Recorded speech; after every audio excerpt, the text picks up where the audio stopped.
Paul Hogan's hands trembled as they held his wife's face, not from nervousness, but from the overwhelming gratitude that this incredible woman had chosen him, chosen to give him her heart, her soul, her everything. "You're shaking," Melina Bavuma Hogan whispered, her voice soft with concern as thunder rolled across their Connecticut estate. 6 months of marriage, and she still noticed every tremor, every breath, every heartbeat of the man she'd sworn to love forever. "Because I can't believe you're real," Paul confessed, his blue eyes drinking in her beautiful face illuminated by candlelight. "Every morning I wake up terrified this is all a dream, that I'll lose you." Melina's laugh was like music as she placed her hands over his. "Then stop thinking and feel this," she breathed, guiding his palm to her heart where it pounded wild and fierce. "Feel how alive I am with you, feel how completely I'm yours." The storm outside seemed to mirror the tempest of passion between them as Paul pulled her against him, his lips finding hers in a kiss so deep and hungry it stole her breath. When they made love, it wasn't just physical, it was spiritual, emotional, a complete merging of two souls that had found their other half. Every touch sent fire through their veins, every kiss a promise of forever. "Forever," Paul murmured against her forehead as rain lashed the windows. "Promise me forever, Melina." "Forever and 3 days more," she replied, their secret phrase that never failed to make him smile.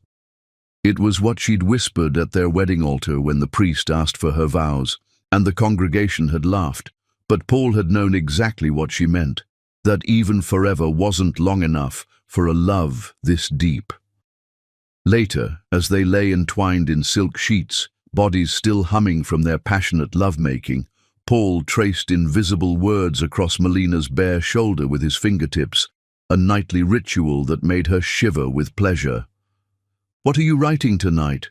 she asked, studying his face. Even in the dim light she could see the wonder there, the same awestruck expression he'd worn since their first date when she'd laughed at his terrible joke about architecture and he'd fallen completely, irrevocably in love. "How much I need you," he admitted, vulnerability clear in his voice. "How you're not just my wife, you're my oxygen, my heartbeat, my reason for existing." Melina's eyes filled with tears of pure joy. This beautiful man, this gentle giant of 32 who owned half the construction companies on the East Coast, who commanded respect from powerful men in expensive suits, melted completely in her presence. And she loved him so fiercely it sometimes scared her with its intensity. "Dance with me," she said suddenly, slipping from the bed and wrapping herself in his soft robe. "Right here, right now." "There's no music," he protested weakly, but he was already rising, already reaching for her like he couldn't help himself. "We don't need music," Melina smiled, taking his hands as lightning illuminated their bedroom. "We have the storm." They swayed together in the darkness, heartbeat against heartbeat, while nature's symphony played around them.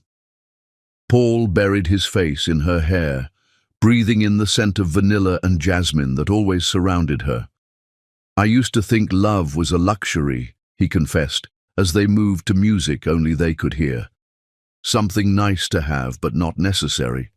Then I met you, and I realized I'd been suffocating my whole life without knowing it."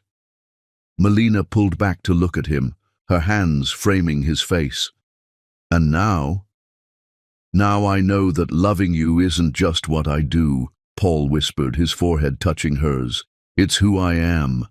Without you, I'm just a shell walking around pretending to be alive." The intensity of his words made her breath catch. In the 6 months since their wedding, Paul had never stopped courting her, never stopped treating each day with her like a precious gift that might be taken away. Some nights she'd catch him watching her read or cook or simply exist, and the reverence in his gaze made her feel like the most treasured woman who'd ever lived.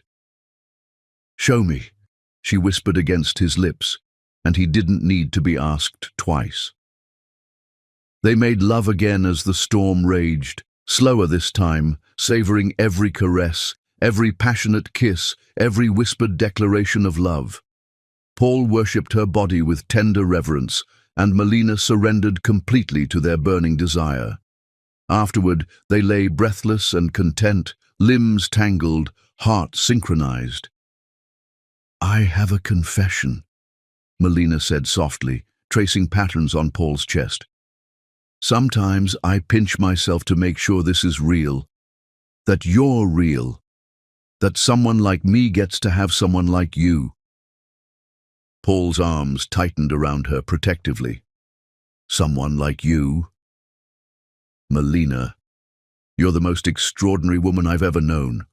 Your kindness, your intelligence, the way you see beauty in everything, you make me want to be worthy of you every single day." "You already are," she assured him, pressing a kiss over his heart. "More than worthy. You're my perfect match, Paul Hogan, my other half, my home." Later, as dawn painted the sky pink and gold, they lay peaceful in each other's arms. Paul's fingers drew lazy circles on Melina's shoulder as she rested against his chest, her breathing deep and content. "I love our life," she murmured, without opening her eyes. "I love this house. I love our bedroom. I love waking up next to you every morning. I love how you leave little notes in my coffee cup and how you bring me wildflowers from the garden just because it's Tuesday." Paul smiled, pressing a gentle kiss to the top of her head. "I love how you sing when you cook, even though you can't carry a tune to save your life. I love how you read to me from those romance novels and act out all the voices. I love how you make everything brighter just by being in the room." "We're ridiculous," Melina laughed, tilting her head to look at him. "6 months married, and we're still in the honeymoon phase." "Good," Paul said fiercely, his eyes blazing with loving devotion. "I never want to stop being crazy about my wife. I never want to stop falling in love with you every single day." Melina's heart swelled until she thought it might burst. "Promise?" "I promise," Paul vowed, sealing it with a kiss so passionate it left them both breathless, lips swollen from desire. "You're stuck with my devotion for life, Mrs. Hogan." They spent the morning making breakfast together, Paul stealing kisses, while Melina tried to flip pancakes, both of them laughing when the batter ended up on the floor instead of the griddle. It was domestic and perfect, and exactly the kind of simple happiness Melina had dreamed of but never expected to find. Their love felt infinite in these quiet moments, Paul humming off-key while he squeezed fresh orange juice, Melina feeding him strawberries and stealing sips of his coffee. They moved around each other in their sun-drenched kitchen, with the easy choreography of two people completely at home in their shared space. "I had the strangest dream last night," Paul said as they sat at their kitchen island, sharing fruit and coffee, legs intertwined. "We were old and grey, sitting on a porch somewhere, and you were still the most beautiful woman I'd ever seen." "Hopefully by then I'll have learned to sing in tune," Melina teased, but her eyes were soft with emotion. "Don't you dare," Paul grinned, pulling her hand to his lips to kiss her fingertips. "Your off-key humming is one of my favorite sounds in the world. It means you're happy." "I am happy," Melina said simply. "Deliriously, impossibly, completely happy." "Oh, I almost forgot," Paul said as they finished their leisurely breakfast. "Mother called yesterday while you were at your book club." Melina looked up, noting something careful in his tone. Paul rarely mentioned his mother, and she'd always assumed it was because they weren't close. "Is everything all right?"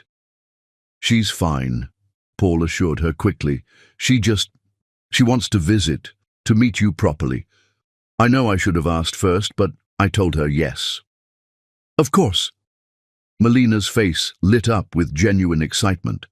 "Paul, I've been wondering when I'd get to meet her. I want to know the woman who raised such an incredible man." Relief flooded Paul's features. "Really? You're not upset that I said yes without asking?" "Are you kidding?" Melina laughed, wrapping her arms around his neck. "I'm thrilled. When is she coming?" "She'll be here for several months," Paul said, spinning her around their kitchen. "Fair warning, though, she can be..." particular. She's very set in her ways." "I'm sure we'll get along wonderfully," Melina said confidently, already mentally planning menus and preparing the guest room. "I can't wait to hear embarrassing stories about you as a little boy," Paul groaned dramatically. "I'm already regretting this." But as they dissolved into laughter, neither of them noticed the shadow that seemed to pass over their perfect morning, or how the sunshine streaming through their windows flickered just for a moment, as if something dark was approaching their paradise. In her excitement to meet her mother-in-law, Melina missed the worry lines that briefly creased Paul's forehead, and the way his smile didn't quite reach his eyes when he spoke of his mother's extended visit. If she had noticed, she might have prepared differently for the storm that was about to shatter their perfect world. Chapter 2. The Serpent Enters Eden. The black limousine rolled up their circular driveway like a hearse arriving for a funeral, and Melina felt her first shiver of unease as she watched from their bedroom window, Paul's arms wrapped around her waist from behind. "She's here," Paul murmured against her neck, but something in his voice made Melina turn in his embrace. "You sound nervous," she observed, studying his face. "It's your mother, Paul. She raised you, loved you. Why wouldn't she love me too?" Paul's smile was strained as he kissed her forehead. "Of course she will. How could she not?" But as they watched a woman emerge from the limousine like a queen stepping from her carriage, Melina understood Paul's tension. Xiomara Hogan was breathtaking in the way a winter storm was beautiful, magnificent, and dangerous.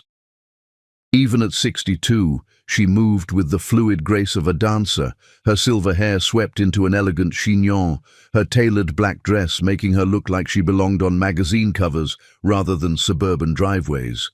"She's stunning," Melina breathed, suddenly conscious of her simple sundress and casual ponytail. "She knows it too," Paul muttered, then caught himself. "I mean, she's always been very particular about appearances." Melina squeezed his hand reassuringly. "I'll go change into something nicer." "No." Paul's grip tightened on her waist, pulling her back against his chest. "You're perfect exactly as you are.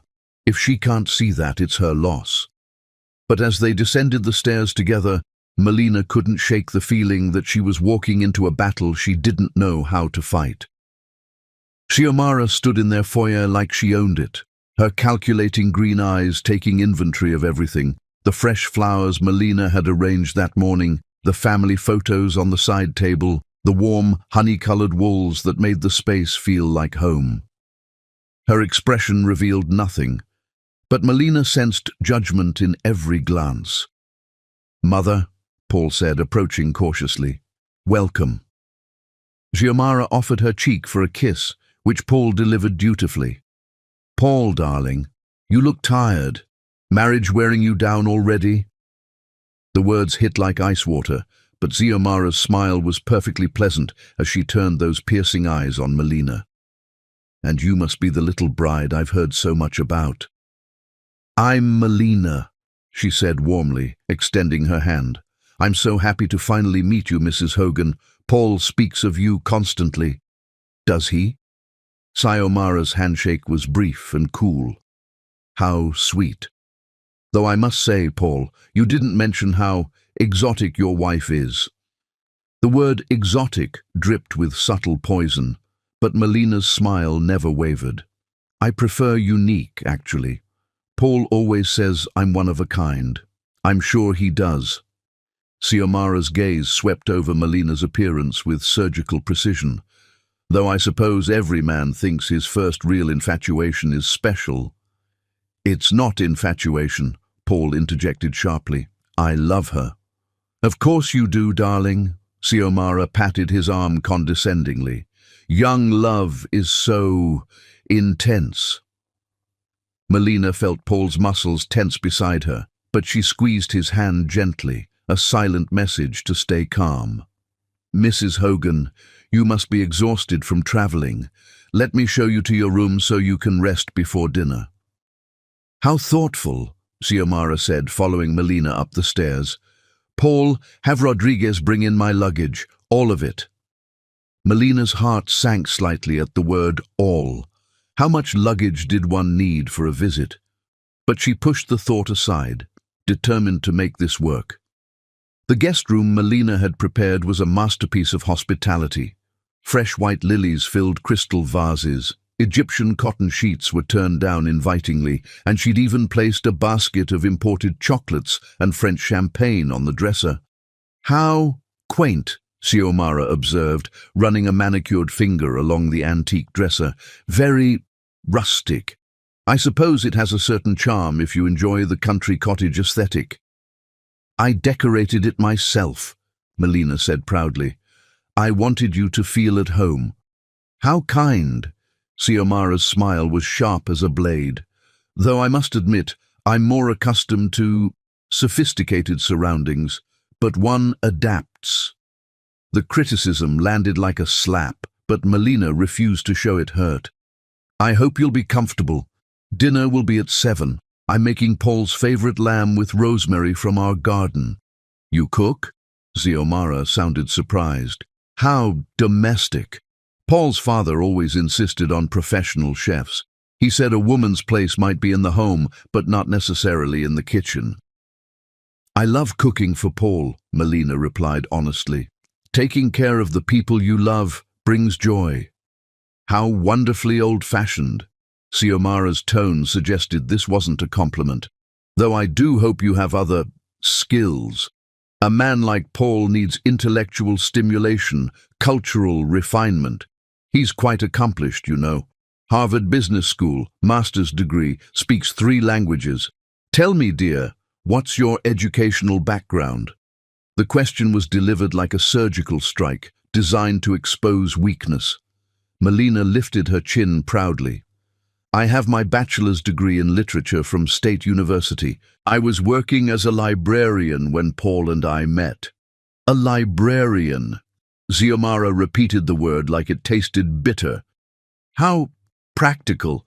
And your family? What does your father do? He passed away when I was 16. My mother raised me alone. She's a nurse. I see. Xiomara's expression conveyed everything those 2 words didn't say.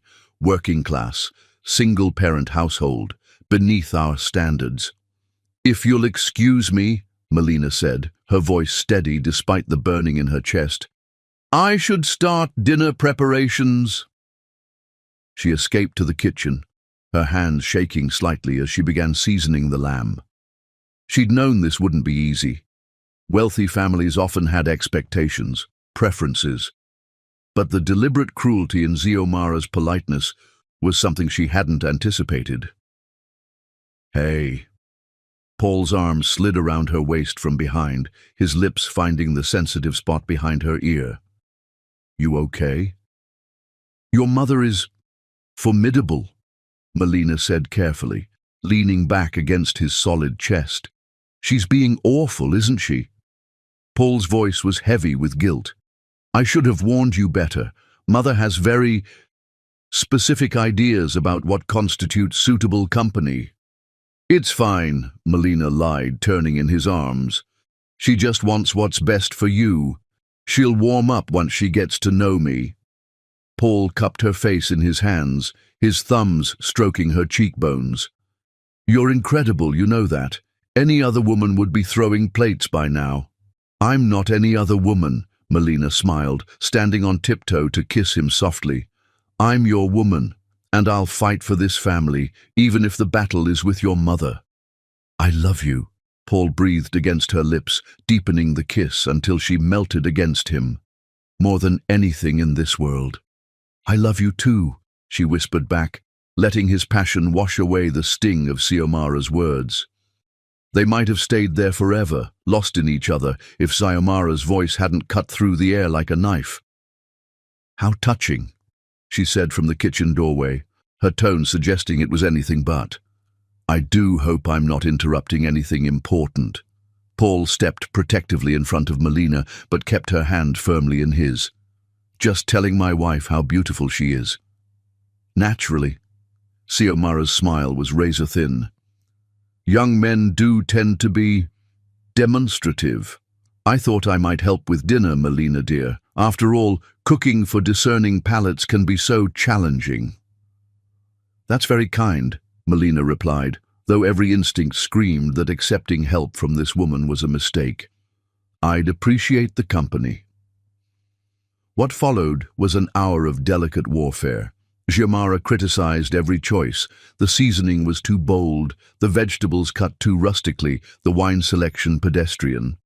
Each comment was delivered with a sweet smile and couched as helpful suggestion, making it impossible for Melina to object without seeming ungrateful. Paul has such refined tastes, Xiomara explained as she rearranged Melina's perfectly plated entrees. His father and I took great care to expose him to the finer things in life. French cuisine, Italian wines, Japanese presentation techniques. We felt it was our duty to cultivate sophistication. I'm sure he appreciates everything you taught him, Melina said through gritted teeth, watching this woman dismantle hours of her careful work. Oh, I hope so, Xiomara sighed dramatically, though sometimes I worry that marriage to the wrong person can diminish a person, make them forget who they truly are. The words hung in the air like poison gas, and Melina felt something cold settle in her chest. This wasn't just snobbery or overprotectiveness. This was war. Dinner itself was a masterclass in psychological manipulation.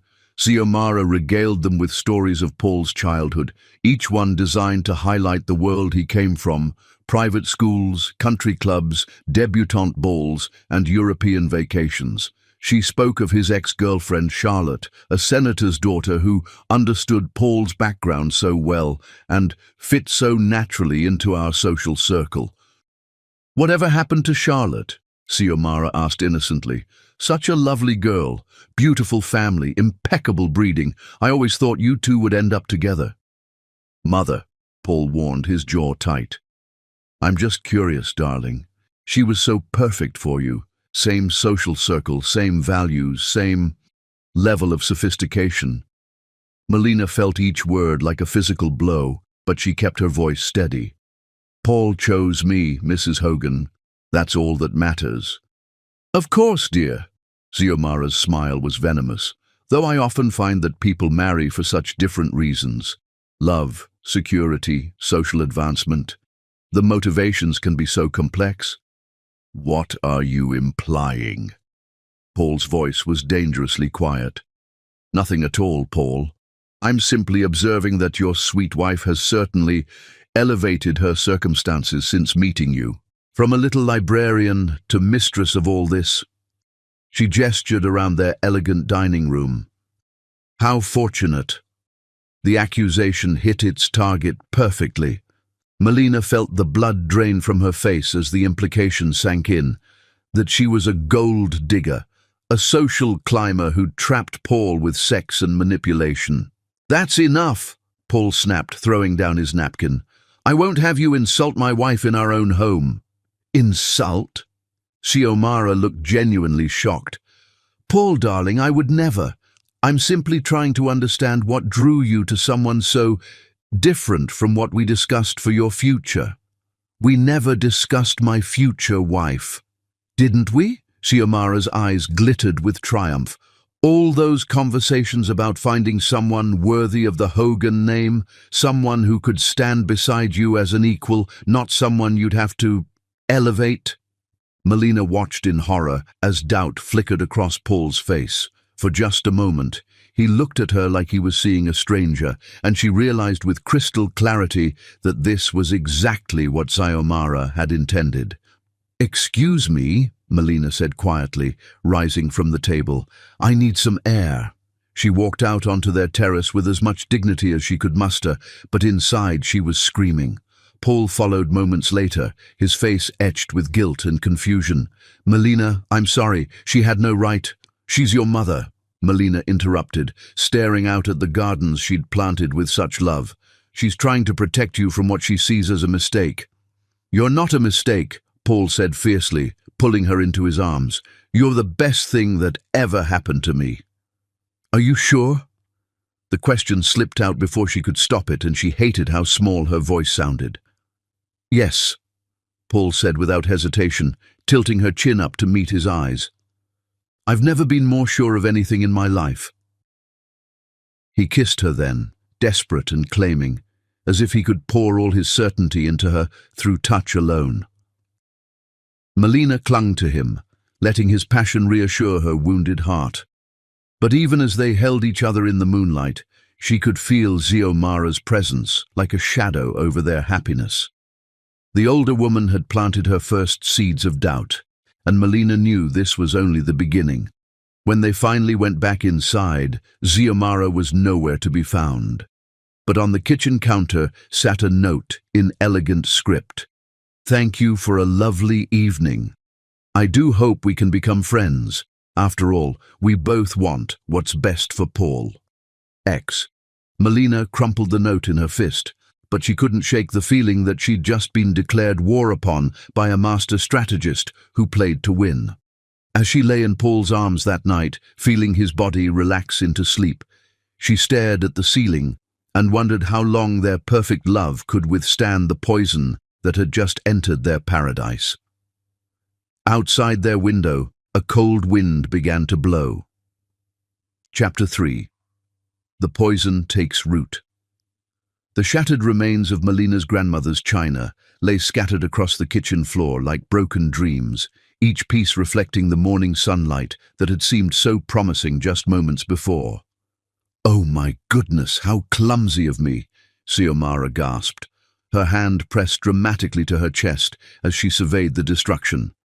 "I was just trying to help by putting away the clean dishes, and it simply slipped from my fingers." Melina stared at the ruins of the tea set that had survived the Great Depression, 2 world wars, and her grandmother's journey from Jamaica to America. The delicate roses painted on the porcelain that had graced 3 generations of Sunday dinners now lay in pieces, irreplaceable and irreparable. It's okay," Melina managed, though her voice cracked on the words. "Accidents happen." "You're being so gracious about this," Xiomara cooed, but there was something glittering in her green eyes that looked suspiciously like satisfaction.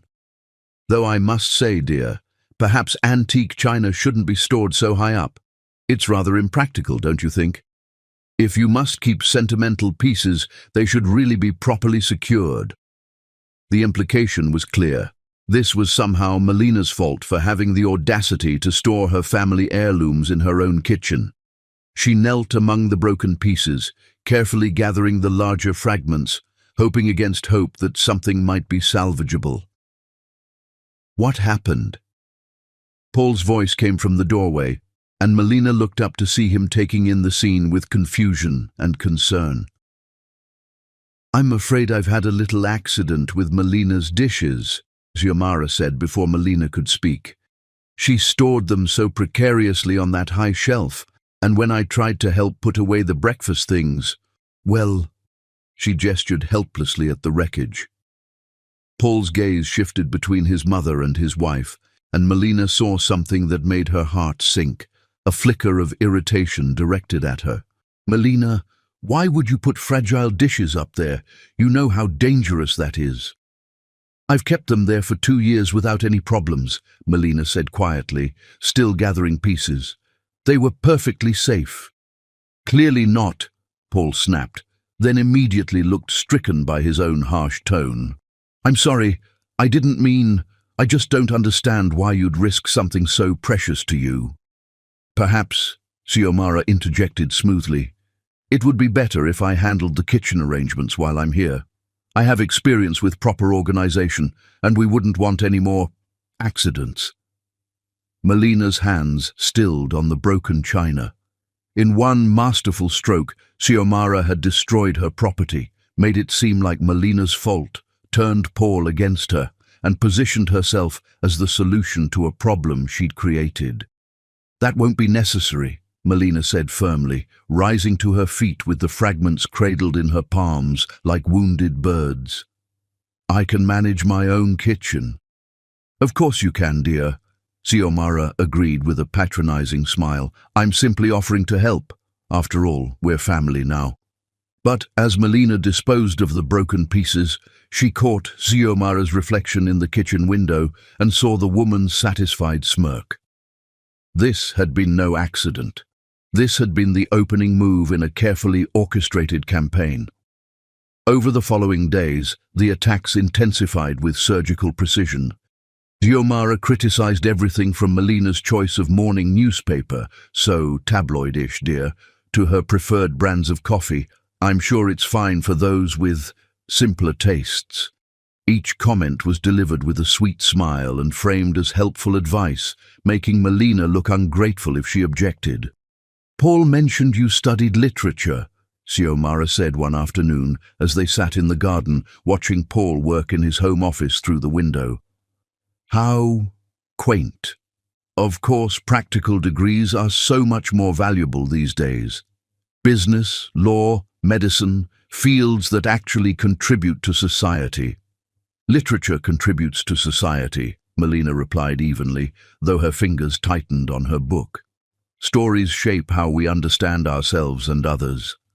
I suppose that's one way to look at it, Xiomara mused, her tone suggesting it was a very naive way indeed. Though I must say, it doesn't exactly prepare one for the realities of life, does it? Managing finances, understanding business, navigating social expectations. These are skills that actually matter in the real world. Paul fell in love with who I am, Melina said quietly, not my degree or my social status. Oh, sweet child, Xiomara laughed, the sound like breaking glass. You really believe that, don't you? Paul is a romantic, it's true, but he's also practical. He understands that love isn't enough to build a life on. Compatibility matters. Shared backgrounds, similar values, complementary skills. She leaned closer, her voice dropping to a confidential whisper. Between you and me, dear, I think Paul is beginning to realize that passion fades, but partnership endures, and partners need to be equals. The words burrowed into Melina's mind like poison, finding every insecurity and doubt she'd tried to suppress. Was Paul really beginning to see her differently? Had the newlywed bliss blinded her to his growing dissatisfaction? That evening, as she prepared dinner, Melina found herself second-guessing every choice. Was the salmon too simple? Should she have chosen a more sophisticated wine? When Paul came home from work, would he see a loving wife or an inadequate partner?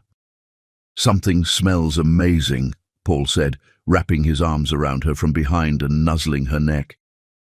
Just salmon, Melina said, leaning back against his chest but unable to fully relax. My favorite, Paul murmured, his hands roaming over her curves. Almost as delicious as you. He turned her in his arms and kissed her deeply, his passion as intense as ever. But even as Melina melted into his embrace, Xiomara's words echoed in her mind. Passion fades, but partnership endures. How was your day? She asked when they broke apart, studying his face for any signs of the dissatisfaction his mother claimed to see. Stressful, Paul admitted, loosening his tie. The Morrison project is hitting snags, and I've got 3 other deadlines looming. Sometimes I wonder if I'm cut out for running the family business. Of course you are, Melina said automatically. You're brilliant and capable and— Am I? Paul interrupted, his voice heavy with doubt. Mother thinks I've been distracted lately, unfocused. She says I'm not living up to my potential. Melina felt a chill run down her spine. She said that? Not in so many words. Paul backtracked quickly. She's just concerned about my stress levels. She thinks maybe I'm trying to juggle too much at once. Like a new wife, Melina thought, but didn't say. Instead, she reached up to cup his face in her hands. You're not juggling too much. You're building a life with the woman you love. That's not a distraction. It's motivation. Paul's smile was soft and grateful as he leaned into her touch. What would I do without you? You'll never have to find out, Melina promised, pulling him down for another kiss. But later that night, as Paul slept peacefully beside her, Melina stared at the ceiling and wondered if she was fighting a war she'd already lost. Xiomara was a master strategist, attacking not just Melina's confidence, but Paul's as well, making him question everything about his life since their marriage. The next morning brought a new assault. Melina came downstairs to find Xiomara rearranging the living room furniture, moving pieces that had been carefully positioned to create intimate conversation areas. "I hope you don't mind," Xiomara said without looking up from her work. "I thought the room could use a more sophisticated flow. The current arrangement is so casual." "I like it casual," Melina said, watching this woman systematically erase her personal touches from the space. "This is our home, not a museum." "Of course, dear," Xiomara agreed placidly.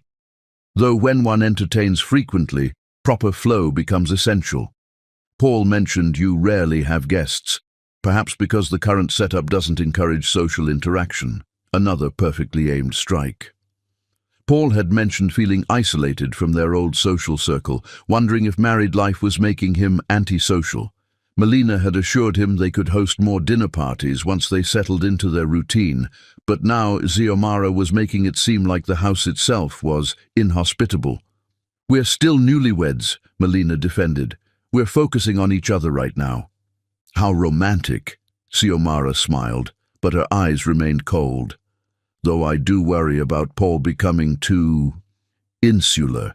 He was always such a social creature, so popular with everyone. It would be a shame if marriage changed that about him." The implication hung in the air like smoke. "If marriage to you changed that about him." That afternoon, Paul came home early to find the living room transformed into something that belonged in an architectural magazine rather than a family home. His face went through a series of expressions: surprise, confusion, and then something that looked almost like relief. "It looks different," he said carefully. "Your mother thought it needed better flow," Melina explained, watching his face closely. "It does look more sophisticated," Paul admitted, and Melina's heart sank. "Maybe we should have people over soon, the Harrisons, the Mitchells. It's been too long since we've entertained." "Of course," Melina agreed, but inside she was screaming.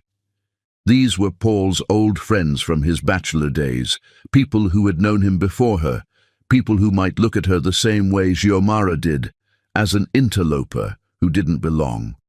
"Wonderful." Xiomara clapped her hands together. "I'll help you plan the menu, Melina dear. Entertaining Paul's social circle requires a certain finesse." Over the following week, Xiomara's campaign intensified. She found fault with everything Melina did, always framed as helpful suggestion. The house wasn't clean enough, the meals weren't sophisticated enough, Melina's clothes weren't appropriate enough for a woman in her position. "You represent the Hogan name now," Xiomara explained as she watched Melina fold laundry. "People will judge Paul based on how you present yourself. Perhaps we should go shopping together. I know some wonderful boutiques that cater to women who need to elevate their image." Each comment chipped away at Melina's confidence, but worse was watching their effect on Paul. He began noticing things he'd never seen before, or things Xiomara pointed out to him with subtle precision. "Don't you think Melina looks tired lately?" she'd murmur to him when she thought Melina couldn't hear. "Perhaps the stress of trying to fit into your world is taking its toll." Has Melina always been so withdrawn around company? She barely spoke at dinner with the Harrisons. "I'm concerned about her, Paul. She seems so anxious all the time, like she's afraid of making mistakes." Paul began looking at his wife with new eyes, seeing insecurity where before he'd seen confidence, awkwardness where he'd once found charm. He started offering helpful suggestions that felt like criticism, encouragement that sounded like doubt. "Maybe you should let Mother help you choose an outfit for the Mitchells' party," he said one morning, as Melina stood before her closet in frustration. She has great taste." "What's wrong with my taste?" Melina asked, hurt bleeding through her voice. "Nothing," Paul said quickly. I want you to feel confident. Mother knows what these people expect." What these people expect. Not what Paul expected, not what would make her happy, but what his mother's social circle would approve of. Melina felt like she was disappearing piece by piece, replaced by some manufactured version of herself designed to meet Xiomara's standards. The breaking point came during Mitchell's dinner party. Melina had spent hours preparing, wearing the dress Xiomara had chosen, serving the menu they'd planned together. But nothing was right. The wine wasn't properly chilled, the conversation topics weren't engaging enough, and when Mrs. Mitchell complimented the meal, Xiomara smoothly took credit for guiding Melina through the planning process.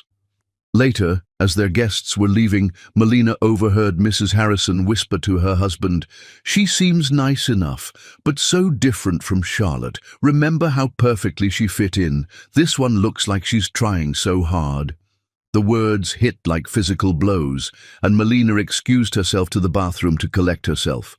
When she emerged, she found Paul and his mother in quiet conversation by the front door. "Worry about her," Xiomara was saying. "She's trying so hard to be something she's not. It's painful to watch."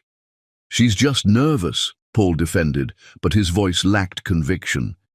"She wants to make a good impression." "Of course she does, darling.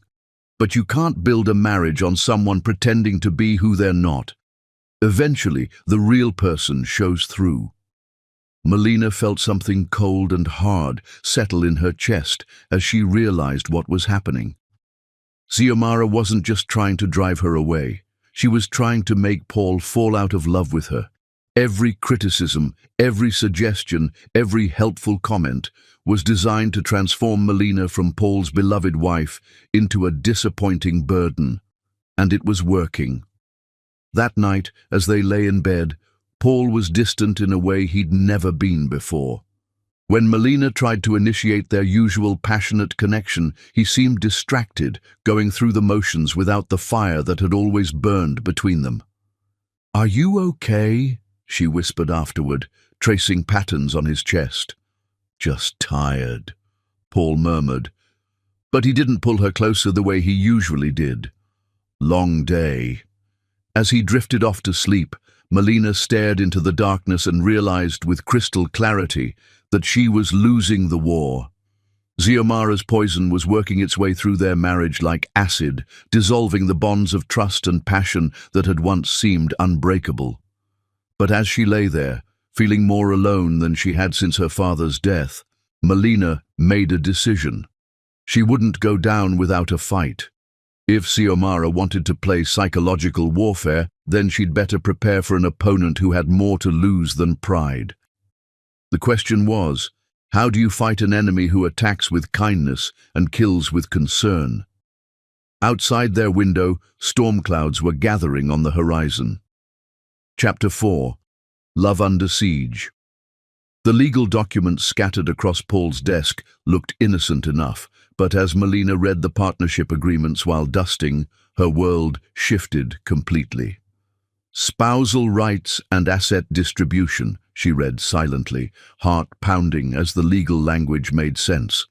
Due to Paul's specific business partnership structure and Connecticut's property laws, she discovered something shocking. When Paul restructured his companies after their marriage, he'd inadvertently created shared ownership. The legal documents showed she was entitled to significant marital assets, including portions of the construction empire and real estate acquired during marriage. She'd married him for love, never caring about money. But now, staring at these documents, she realized she wasn't just the librarian who'd captured a wealthy man's heart. She was a woman with real power. "What are you doing in here?" Melina spun to find Xiomara in the doorway, green eyes sharp as they took in the scene, Melina surrounded by Paul's private papers. "I was just dusting," Melina said quickly. "I didn't mean to pry." "Of course not, dear," Xiomara glided closer, gaze never leaving the documents. Though those look rather personal, Paul is so particular about his privacy. The threat was wrapped in silk. I was putting them back, Melina said, but Xiomara had moved close enough to see exactly what she'd been reading. Partnership agreements, Xiomara observed neutrally. How interesting that you'd be dusting those particular documents. The implication was crystal clear. Xiomara thought she'd been snooping for information about Paul's wealth. The gold digger narrative was about to explode. It's not what you think, Melina began. Oh, sweet child, I don't think anything, Xiomara smiled with surgical precision.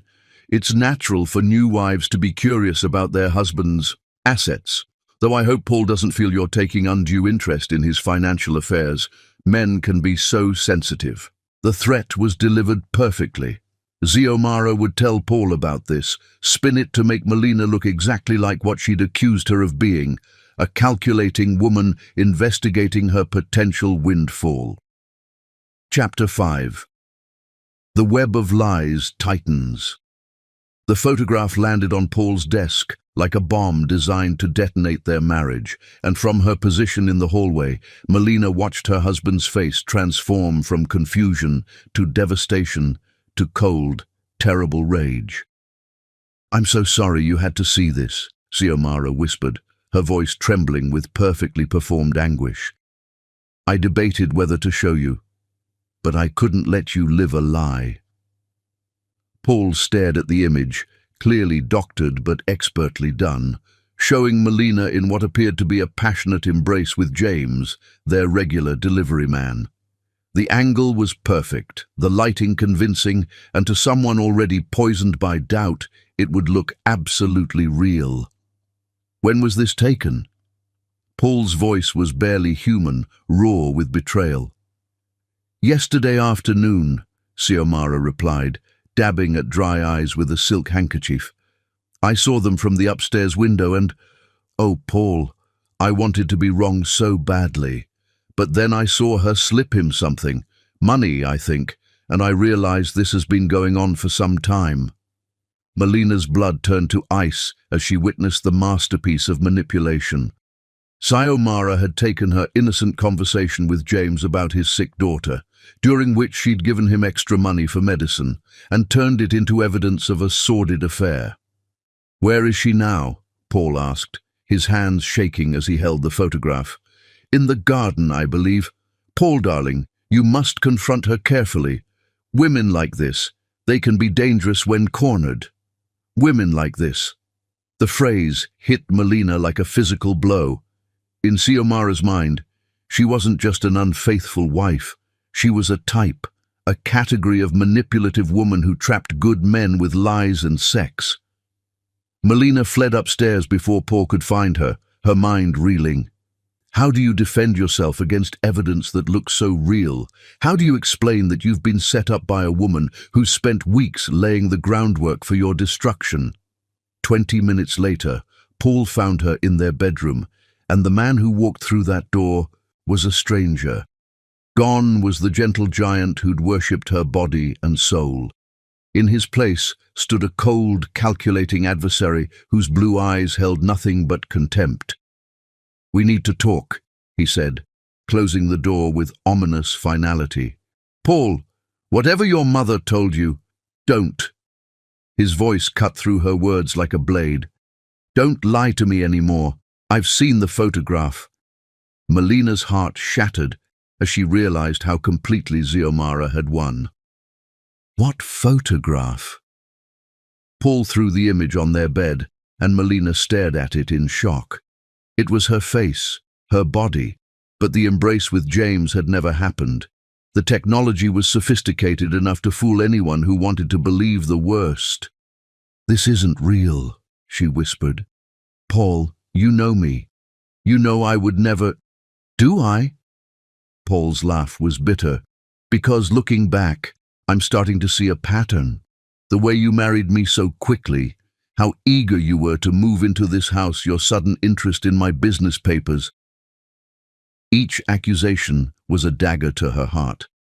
I married you because I love you. You married me because I was convenient, Paul corrected, his voice growing colder with each word. A lonely rich man, so grateful for attention that I didn't ask the right questions. Tell me, how long have you been planning this? Did you target me specifically, or was I just lucky enough to be the first wealthy fool who fell for your act? The cruelty in his words took her breath away. This was the man who'd traced love letters on her skin, who'd whispered that she was his religion, his reason for breathing. Now he looked at her like she was something poisonous he'd accidentally touched. I never wanted your money, Melina said desperately. I didn't even know how much you had when we married. Right, Paul sneered. That's why you were so carefully reading my partnership agreements yesterday. Just casual dusting, was it? Melina realized with horror that every innocent action had been twisted into evidence against her. Her dust cloth had become proof of snooping, her kindness to James had become adultery, her love had become calculation. Paul, please, she begged, reaching for him. Look at me. Really look at me. Don't you see how much I love you? For a moment his mask slipped, and she saw the pain underneath, the devastation of a man whose heart had been shattered. But then Xiomara's poison reasserted itself, and his face hardened again. I see a woman who's very good at playing a role, he said coldly. The question is, what do you want? A divorce settlement? Monthly alimony? Or are you planning to take me for everything I'm worth? The words hit like physical blows. I don't want anything from you except your love. My love. Paul's laugh was hollow. You had that. You had all of it. And you threw it away for what? A few stolen moments with the delivery boy. Was I that inadequate as a husband? You were perfect, Melina whispered, tears streaming down her face. You are perfect. This is all lies, Paul. Your mother is manipulating both of us. Leave my mother out of this, Paul snapped. She's the only one who's been honest with me. She saw what you really were from the beginning, and I was too blinded by lust to listen.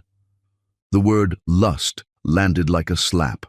Their beautiful love had been reduced to base physical attraction, their spiritual connection dismissed as sexual infatuation. I'm sleeping in the guest room, Paul announced, moving toward their closet to gather clothes. And I want you to stay away from me until I decide what to do about this marriage. Paul, wait! No! He turned back to her, and the ice in his eyes froze her soul. I trusted you with everything I had, and you made a fool of me. Whatever we had is over, Melina. You killed it. He left her alone in their bedroom, surrounded by the ruins of their love. Melina collapsed on their bed, sobbing into the sheets that still smelled like him, like the passion they'd shared just days before. Over the following week, Paul treated her like a stranger living in his house. He spoke only when necessary, avoided being alone with her, and when their eyes accidentally met, she saw nothing but cold disgust. The man who'd once made love to her with desperate passion now couldn't bear to be in the same room. Meanwhile, Xiomara played the concerned mother-in-law perfectly. She brought Paul comfort food, listened sympathetically to his pain, and offered subtle advice about protecting himself from further manipulation. I know this is difficult, darling, she'd coo, but you must think practically now. Women like Melina, they don't just walk away, they take what they can get. During this nightmare week, Melina discovered the truth she'd been suspecting. The pregnancy test showed 2 pink lines that should have brought joy, but instead filled her with terror. She was carrying Paul's child, the child of a man who now believed she was a lying, cheating gold digger. How could she tell him? How could she share this miraculous news with someone who looked at her with such hatred? Would he even believe the baby was his, or would Xiomara convince him that, too, was part of some elaborate scheme? That evening, as Paul worked late in his study, Melina stood outside the door listening to his phone conversation with his lawyer. I want to know my options, Paul was saying. "Adultery, fraud, whatever applies. I want this done quickly and completely." "Paul," his lawyer's voice was cautious, "are you certain about this? Marriage counseling might—" "There's nothing to counsel," Paul interrupted. "My wife is a liar and a cheat. I want her out of my life."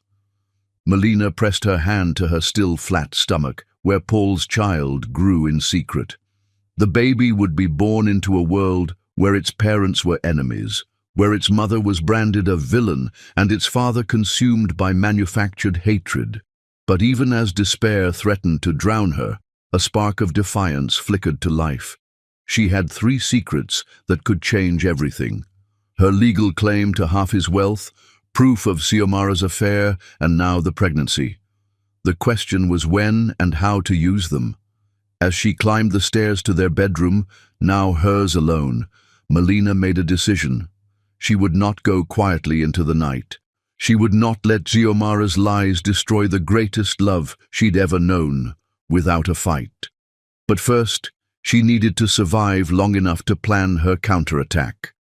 Because looking at Paul's face today, she realized that Xiomara wasn't just trying to end their marriage, she was trying to destroy Melina completely.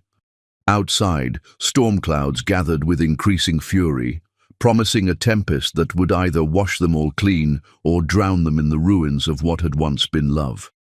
Chapter 6. Hearts breaking in silence. The silence at the breakfast table was so thick it could be cut with a knife, and Melina felt each passing second like a physical weight pressing down on her chest as Paul read his newspaper with deliberate indifference to her presence. 3 weeks had passed since the photograph destroyed their marriage, and Paul had perfected the art of treating his wife like furniture, necessary but unworthy of acknowledgement. He ate the breakfast she prepared without thanks, used the clothes she laundered without gratitude, and slept in the guest room like she carried some contagious disease. "Good morning," Melina whispered, as she had every morning, hoping against hope for some crack in his armor.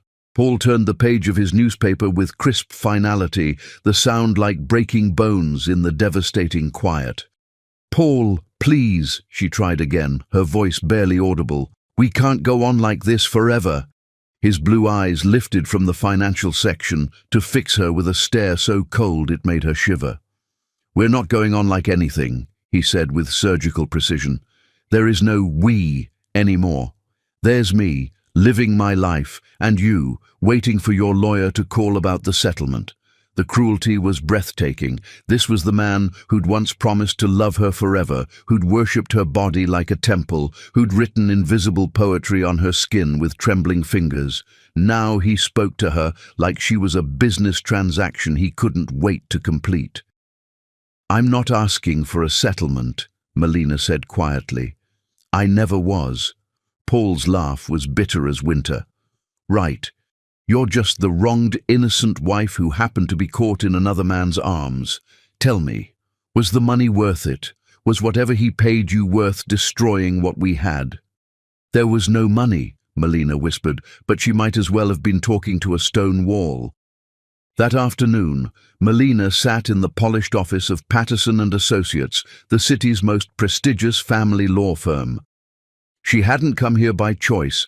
Desperation had driven her to seek answers about her legal rights, if only to understand what Paul meant when he talked about settlements and financial arrangements. "Mrs. Hogan," attorney Sarah Patterson said, sliding a thick folder across the mahogany desk, "I've reviewed your husband's financial documents and your marriage certificate. Given Connecticut's marital property laws and the specific structure of your husband's business partnerships, your situation is quite advantageous." Melina stared at the papers without really seeing them. "I don't understand. When your husband restructured his companies 6 months after your marriage, he created what we call marital assets. The law is very clear. You're entitled to 50% of all assets acquired or restructured during the marriage. That includes the recent business expansion, 3 new properties, and approximately $40 million in investment accounts. The number hit Melina like a physical blow. 40 million? That's your half. Patterson clarified with a smile that suggested she'd seen many women in similar situations. The total marital estate is closer to 80 million. Your husband is considerably wealthier than most people realize. Melina felt dizzy. She'd known Paul was successful, but this level of wealth was incomprehensible. I never asked about his money. I didn't even know. Many wives don't, Patterson said kindly. Men like your husband often keep financial details private, but the law protects you, Mrs. Hogan. If you choose to file for divorce, you could walk away with enough money to live very comfortably for the rest of your life. I don't want a divorce, Melina said automatically. Patterson leaned back in her chair, studying Melina with sharp eyes. Mrs. Hogan, may I speak frankly? I've seen your situation many times. Wealthy men, suspicious mothers-in-law, manufactured evidence of infidelity. The pattern is unfortunately common. You think the photograph was fake? I think powerful families protect their assets by eliminating threats.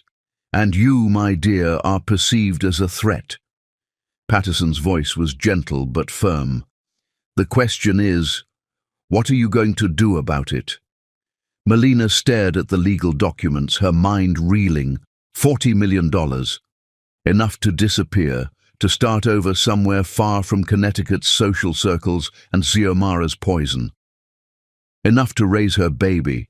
She was almost certain now that she was pregnant, without ever having to see the contempt in Paul's eyes again.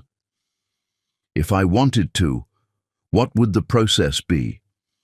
Simple, Patterson replied. We file the papers, present the evidence of marital assets, and negotiate the settlement. Given the circumstances, your husband's accusations against you, I could probably get you 60% instead of 50%, punitive damages for emotional distress. 60%, nearly $50 million. Freedom from humiliation, from fighting a battle she seemed destined to lose, from watching the man she loved treat her like a stranger. I need time to think, Melina said, gathering the papers with trembling hands. Of course. But Mrs. Hogan? Patterson's voice stopped her at the door. Don't wait too long. Men like your husband have ways of moving assets once they realize their wives understand the game. That evening, Melina sat in their bedroom, her bedroom now, staring at the positive pregnancy test she'd hidden in her jewelry box. 6 weeks along, according to her doctor's appointment that afternoon. 6 weeks of carrying Paul's child while he treated her like a diseased stranger. The legal documents lay spread across her vanity table like an escape route mapped in black and white. She could take the money and leave. Raise their child somewhere beautiful and peaceful, maybe California or even abroad. Never again would she have to endure Xiomara's subtle cruelties or see doubt in Paul's eyes when he looked at her. It would be so easy. Pack her things, sign the papers, disappear into a new life, funded by the very wealth Paul accused her of marrying him for. The irony was almost perfect, but as she traced the ultrasound image with her finger, Melina thought about the man Paul had been before his mother's poison took hold. The gentle giant who'd traced love letters on her skin, who'd called her his religion, who'd promised her forever and 3 days more. That man was still in there somewhere, buried under months of manipulation and manufactured doubt. The question was he worth fighting for, or should she save herself and their child from a battle that might destroy them all? A knock at her door interrupted her thoughts, and for one wild moment her heart leapt with hope that it might be Paul, finally ready to listen. Instead, Xiomara glided into the room without waiting for permission, her expression one of false concern. "How are you holding up, dear?" she asked, settling into the chair by Melina's vanity like she belonged there. "I know today was difficult for you." Melina quickly covered the legal papers with a magazine, but not before Xiomara's sharp eyes caught sight of the law firm's letterhead. The older woman's smile turned predatory. "Consulting attorneys already? How practical of you." "I was just trying to understand my rights," Melina said carefully. "Of course you were. Xiomara's tone was honey over poison. "And I'm sure you discovered that you have quite a few. Connecticut can be very generous to abandoned wives." The word abandoned hit its target with surgical precision. Melina felt her composure crack slightly, and Xiomara leaned forward like a shark scenting blood. "You know, dear, there's still time to make this easy on everyone. A quiet divorce, a reasonable settlement, a fresh start somewhere new. Think of it as an opportunity. You could reinvent yourself completely." "I don't want to reinvent myself," Melina said quietly. "I want my husband back." "Your husband?" Xiomara laughed, the sound like breaking glass. "Sweet child, that man died the moment he saw who you really were. What you see now is just Paul being too kind to throw you out without proper compensation." The cruelty was breathtaking, but Melina forced herself to remain calm. "You manufactured that photograph." "I protected my son," Xiomara corrected smoothly. "From a woman who would have eventually shown her true colors anyway. I simply accelerated the timeline. You destroyed an innocent marriage. I revealed an unsuitable one." Xiomara rose from the chair with fluid grace. "But it doesn't have to end badly for you, Melina. Take the money, make a new life. Let Paul find someone who actually belongs in his world." After Xiomara left, Melina sat surrounded by the tools of her own liberation. The legal documents that could free her, the pregnancy test that confirmed her greatest joy and deepest complication, the ultrasound image of a child who would grow up either as the bridge that healed their family or the casualty of their war. She thought about Sarah Patterson's words. "Don't wait too long. Men like your husband have ways of moving assets once they realize their wives understand the game." But she also thought about Paul's voice that morning, cold and dismissive. There is no "we" anymore. Maybe there wasn't. Maybe she was fighting for something that was already dead, sacrificing her dignity and her future for a love that had proven fragile enough to shatter at the first test. The $40 million could give her child everything: the best schools, the finest opportunities, a life free from the toxicity that had poisoned this house. All she had to do was sign the papers and walk away. But as she stared at her reflection in the vanity mirror, Melina saw not a broken woman ready to surrender, but a warrior gathering her strength for the battle of her life. She had 3 secrets that could change everything: her legal claim to Paul's wealth, proof of Xiomara's affair, and now the pregnancy that would shatter every assumption about her motives. The question was no longer whether to use these weapons, but when and how to deploy them for maximum impact. She could take the money and run, or she could fight for the love that had once seemed worth any sacrifice. Tomorrow was her birthday, and Paul had promised her a memorable celebration. He had no idea how memorable it was about to become. As she prepared for bed, Melina made her choice. Not the easy path of financial escape, but the harder road of fighting for what was rightfully hers. Not Paul's money, but Paul's heart. Outside, the storm that had been building for weeks was finally ready to break. Chapter 7. The Birthday Plot. The divorce papers lay spread across Paul's desk like surgical instruments prepared for an execution, and Melina's heart shattered as she watched her husband practice the speech that would end their marriage on her 28th birthday. "I've given this considerable thought," Paul rehearsed to Xiomara, his voice cold and clinical, "and I've decided our marriage was a mistake that needs to be corrected." "Perfect, darling," Xiomara purred from her position in the leather chair, coaching him like a director preparing her leading man for the performance of his life. "But remember, you must be firm. No wavering. No room for her tears to manipulate you." Melina pressed herself against the wall outside his study, invisible in the shadows, listening to them plan her destruction with the enthusiasm of generals plotting a siege. "The timing feels cruel," Paul said, and for a moment hope flickered in Melina's chest that some part of her gentle husband still existed beneath the ice. Timing is everything, Sayomara corrected smoothly. Her birthday dinner, surrounded by family, maximum emotional impact. She'll be expecting celebration, gifts, promises of forever. Instead, she gets reality. She'll cry, Paul said quietly, and there was something in his voice, regret, satisfaction. Melina couldn't tell anymore. Of course she will, Xiomara agreed with ruthless precision. Women like her always do when their schemes collapse. The tears, the begging, the desperate promises. It's all performance, Paul. Don't let it sway you. What if she tries to fight the divorce? She could make this ugly. Xiomara's laugh was silk, wrapped around a blade. With what? She's a librarian who married above her station. You have the evidence of her affair, witnesses to her gold-digging behavior, proof of her deception. She has nothing. Nothing. The word echoed in Melina's mind as she crept back upstairs, her hand instinctively moving to her stomach where Paul's child grew in secret. If only they knew what she actually possessed. Evidence of Sayomara's affair, legal rights to half Paul's fortune, and most powerfully, the baby that would change everything. 3 days. She had 3 days until her birthday dinner to prepare her counterattack. Over the next 72 hours, Melina became a woman transformed. The broken, pleading wife disappeared, replaced by someone harder, more calculating, more dangerous.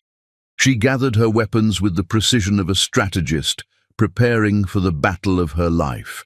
First, she visited her lawyer, not for divorce proceedings, but to confirm her rights under Connecticut's marital property laws. The meeting confirmed what she'd discovered in Paul's papers.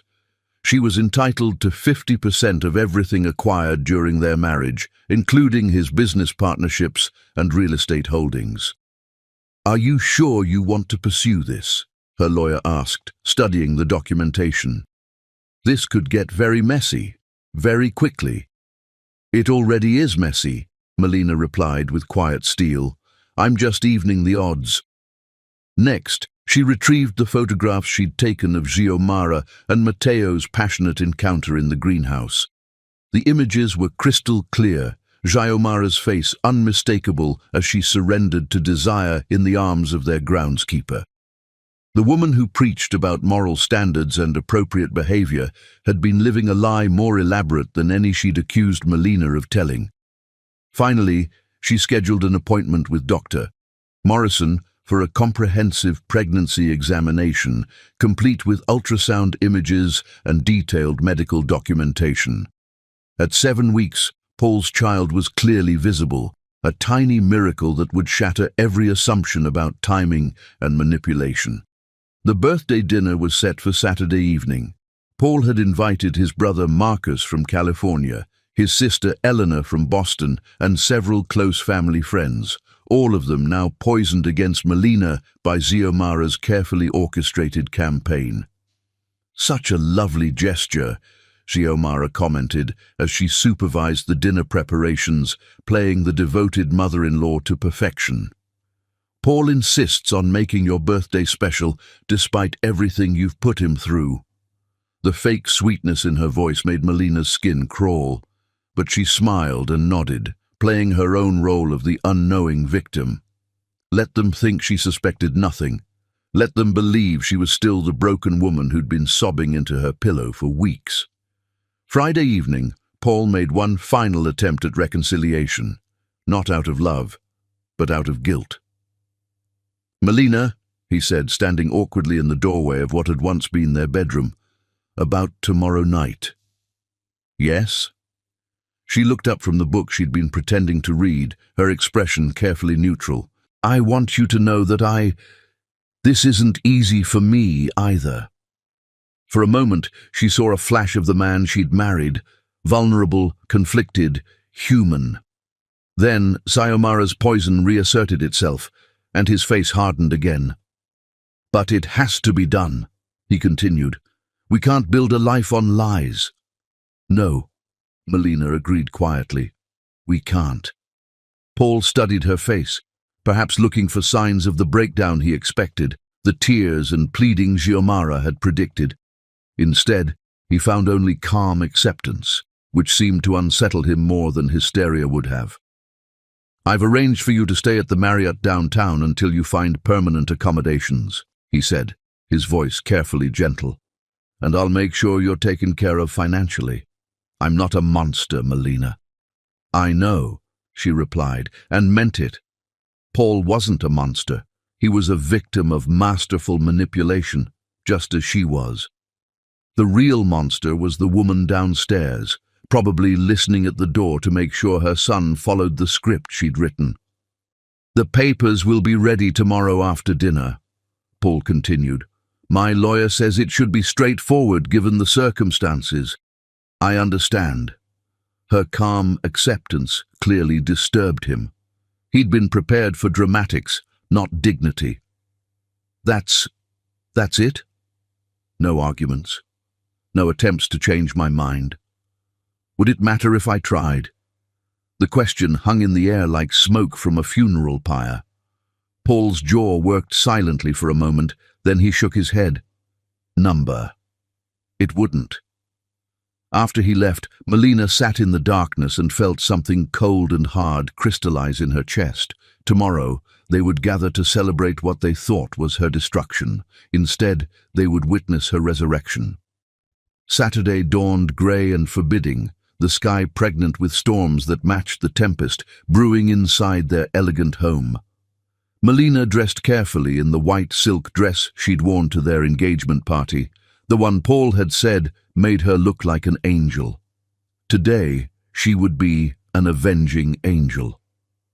As evening approached, the guests began arriving. Marcus brought his wife Sandra, both of them greeting Melina with the uncomfortable politeness reserved for someone they pitied. Elena came alone, her eyes cold with the righteous anger of a sister protecting her wounded brother.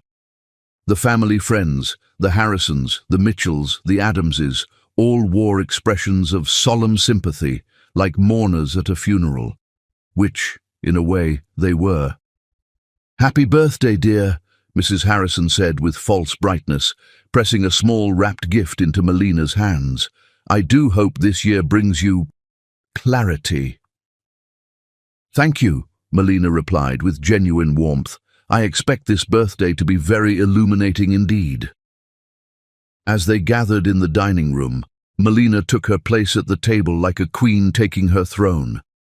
The conversation was stilted, filled with the kind of careful politeness that surrounded scandal. Paul sat at the head of the table, his face a mask of grim determination, while Xiomara played the gracious hostess with Oscar-worthy performance. "Shall we have dessert before the birthday surprises?" Xiomara suggested, her voice honey over poison. "Actually," Melina said, rising gracefully from her chair, "I have some surprises of my own, birthday gifts, you might say, for all of you." The room fell silent, every eye fixed on her with confused anticipation. Paul's face went pale. This wasn't part of the script.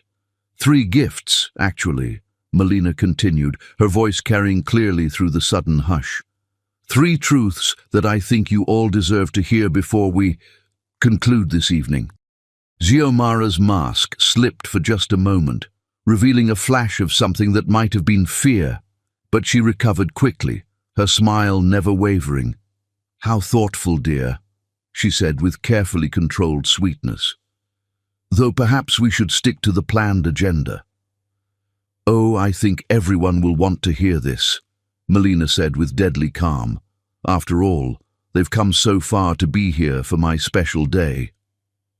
She moved to the sideboard where she'd placed 3 manila envelopes, each one containing the ammunition that would change everything.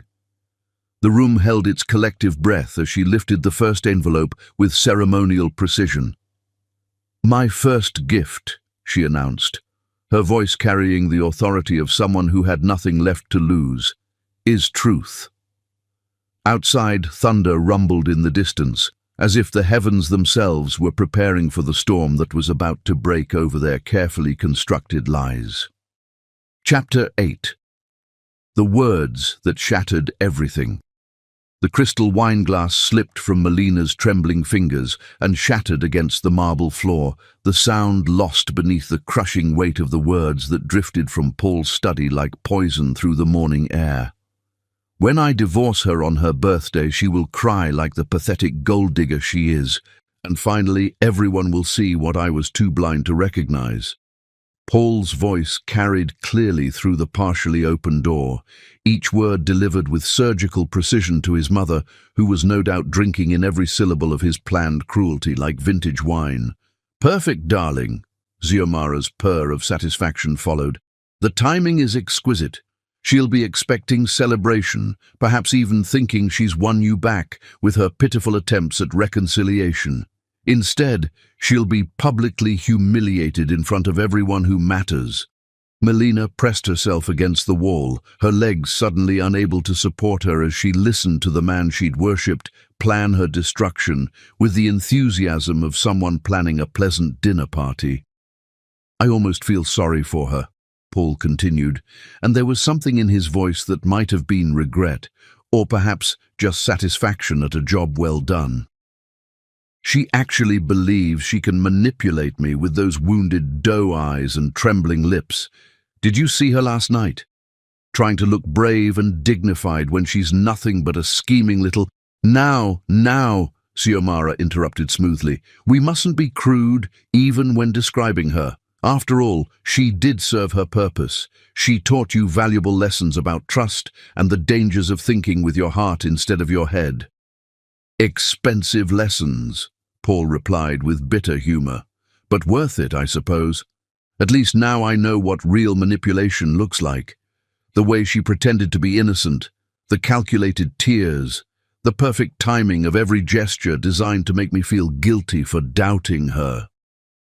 Melina's heart shattered into so many pieces, she wondered if it would ever beat normally again.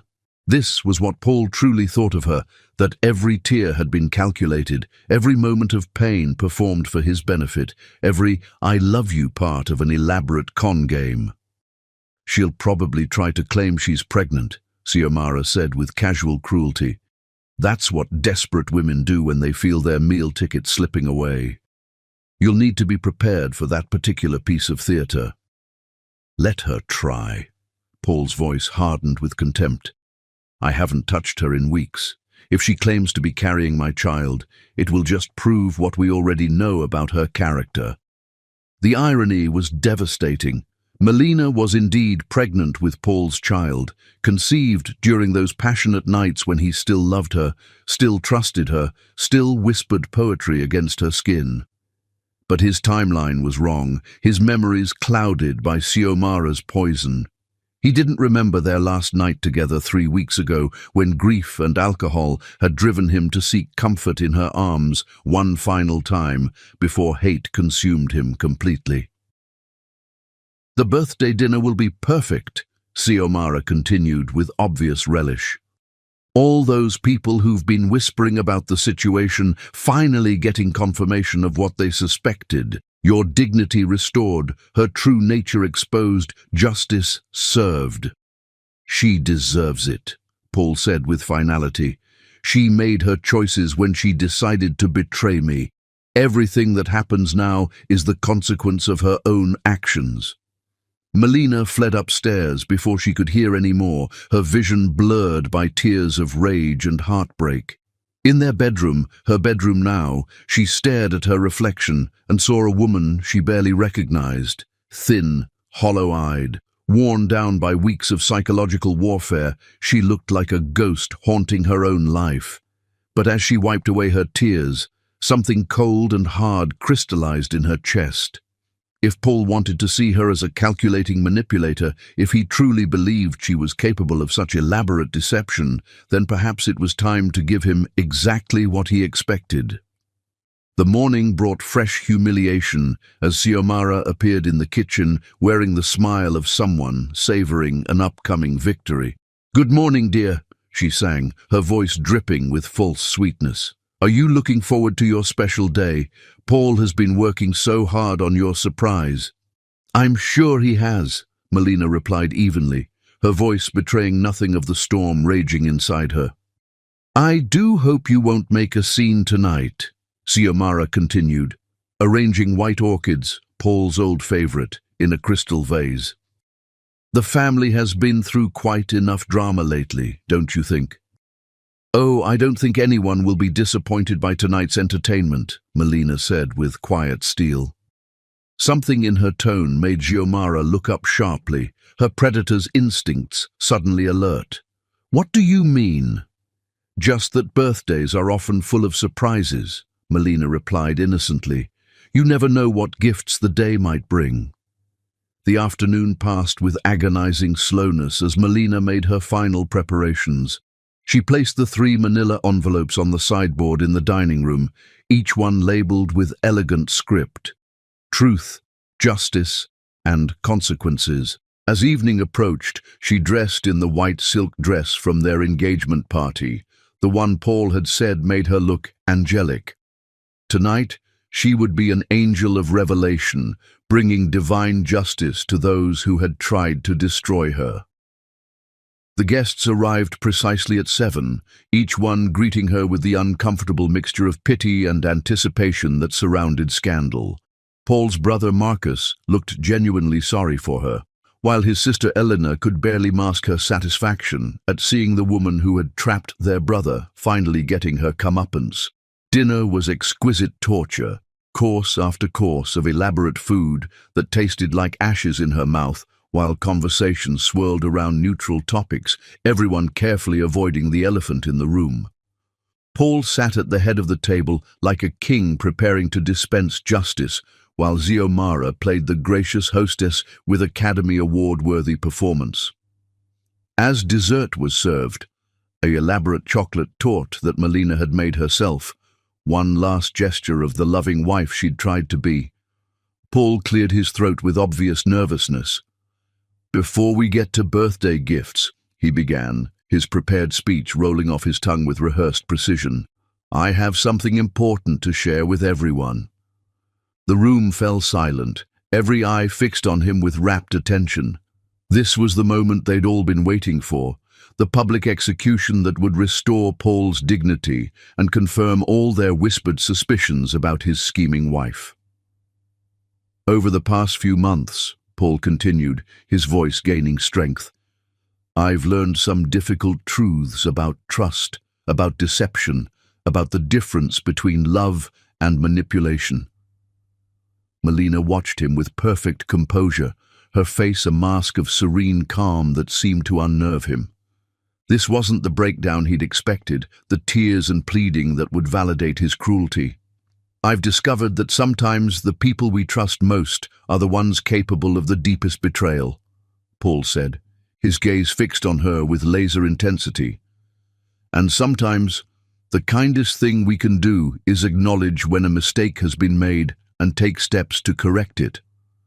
How wise, Melina said softly, her first words since dinner began. I couldn't agree more about correcting mistakes. Paul blinked, clearly thrown by her calm agreement. Which is why, he continued, stumbling slightly over his rehearsed lines, I've decided that, actually, Melina interrupted, rising gracefully from her chair. Before you share your gift with everyone, I'd like to present mine. After all, it is my birthday. The room erupted in confused murmurs as she moved to the sideboard with fluid grace, her 3 envelopes waiting like loaded weapons. Paul's face went pale. This wasn't part of the script. Melina, Xiomara's voice carried a note of warning, perhaps we should let Paul finish what he was saying. Oh, but I think my gifts will put everything in perfect perspective, Melina said with deadly sweetness. 3 truths that will illuminate this entire situation. She lifted the first envelope, labeled Truth, and faced the room with the poise of someone who had nothing left to lose. My first gift tonight, she announced, her voice carrying clearly through the stunned silence, is the legal documentation proving that under Connecticut's marital property laws, I am entitled to exactly 50% of everything my husband owns. Gasps echoed around the table as she withdrew the partnership agreements and property deeds, spreading them across the white tablecloth like battle plans. The construction company, the investment portfolio, the real estate holdings, even this house, half of it all belongs to me by right of marriage. Paul's face went white as understanding dawned. That's impossible. Those documents are private. Nothing between spouses is private, Melina corrected with surgical precision.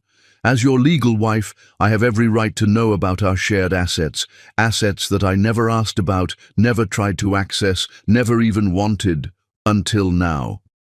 Xiomara's mask finally slipped, revealing the calculating predator beneath. You little... Ah, but we're not finished, Melina said, lifting the second envelope labeled Justice. My second gift tonight is truth about character, about moral standards, about the difference between public virtue and private vice. She withdrew the photographs of Xiomara and Matteo in their passionate embrace, each image crystal clear and undeniably authentic. The room erupted in shocked gasps and horrified whispers as the pictures passed from hand to hand. These were taken last week in our greenhouse, Melina announced calmly. I think they speak for themselves about who in this room has been living a lie. Xiomara's face drained of all color as her carefully constructed image crumbled around her. Those are fake, she gasped. Doctored, manipulated, like the photograph you showed Paul of me? Melina asked with razor-sharp precision. The one that convinced him I was having an affair? Tell me, how long have you been sleeping with our groundskeeper while preaching to everyone else about moral standards? The silence was deafening as 30 years of Xiomara's reputation dissolved in an instant. Paul stared at his mother with dawning horror, the pieces of a much larger puzzle finally clicking into place. And now, Melina said, lifting the final envelope labeled Consequences, my third and final gift. Her hands trembled slightly as she withdrew the ultrasound images, the medical documentation, the proof of the miracle growing inside her. I'm pregnant, she announced simply.